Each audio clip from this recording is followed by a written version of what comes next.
Hi friends, today we are going to learn about how to create users and manage user roles in Inclusive Cloud.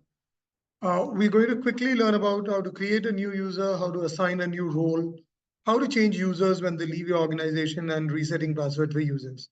So let's get into the application and learn more. Once you log into your Inclusive Cloud application, you have a menu known as Utility. Under Utility, you've got roles and logins.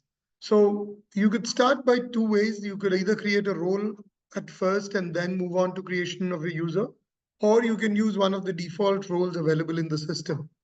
Now, to create a new user, you can click on the user master, and there's an add user button out here. Whenever you want to search an existing user, you can search using any of the criteria available here. To add a user, you have to enter these basic fields. That is the display name, the user role. So you can create any number of roles from here. You can put the login name, the password, confirm their password, put in an email ID. The important thing to remember is the email ID and the mobile number are used whenever we set up OTPs or password reset emails. Those would go to these email IDs and mobile numbers. So be mindful of what you're putting there for email IDs. You have an alternate mobile number, you have birthdays, anniversaries, which are non-mandatory fields. Now, most importantly for you to understand is when you select that a user can add new records, that means they would be able to add data to the system to whichever menu is enabled to them. So for example, if I'm a sales user and I've been given the sales order module and I have add new as yes, then I will be able to create a new sales order. Whereas if I don't have the sales order menu assigned to me, even though I have an add new facility, I would never be able to add a new sale order. So maybe you have a salesperson who has an add new facility, but he's not given the purchase menu. So he can never create a purchase order. Similarly, editing rights can also be assigned. So you could have some people who do not have editing rights so that whenever they need an edit, they need to go to a supervisor. And so also with the delete. Now, we've also got an SFM module, and there are SFM admins available in that module. So for that, we have the enable SFM admin yes or no functionality. Apart from that, we also have an export to Excel feature, wherein if you give user the rights to export data to Excel, then they would be able to export data from the system into Excel. However, you can deny them the right to do so by giving their export to Excel right as no. Last but not the least, you have a functionality where you link a warehouse to the user. Now, you could be using an inclusive cloud subscription with a single warehouse or with more than one warehouses. In case you have more than one warehouse, then you can decide if the user gets access to all the warehouses or to a specific warehouse. Whereas if you have only one warehouse, then you necessarily need to give him access to that single warehouse. Always to remember that whenever you create a user, you need to give them access to at least one warehouse while you are creating the user. So this is more or less about how you create a user.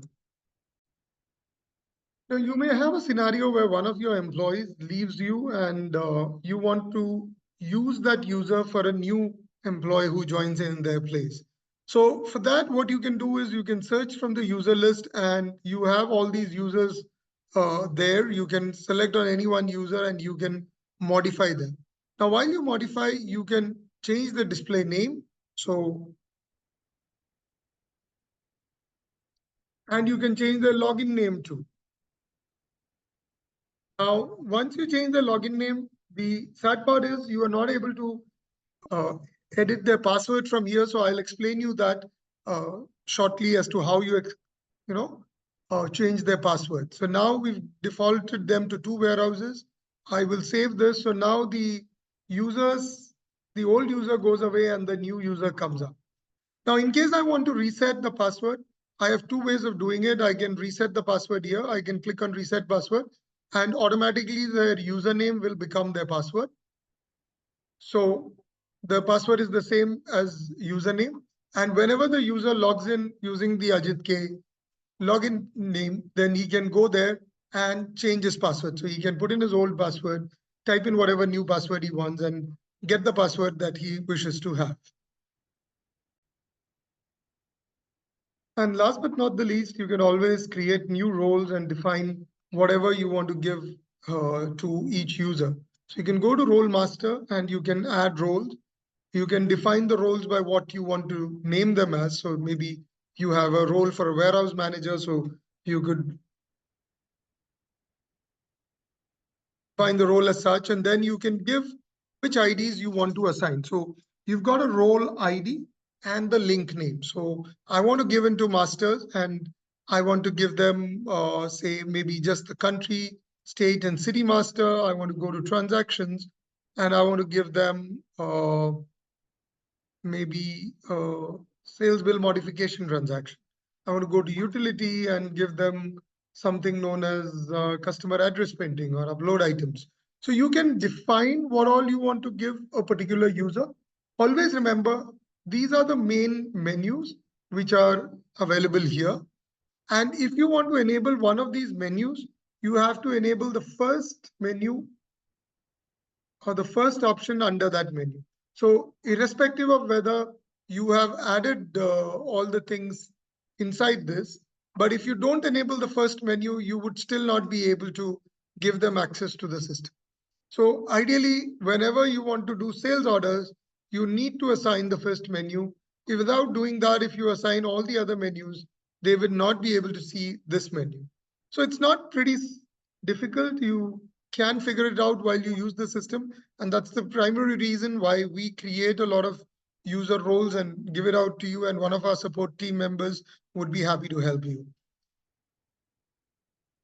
I would request you to keep learning and keep trying with Inclusive Cloud. Thank you.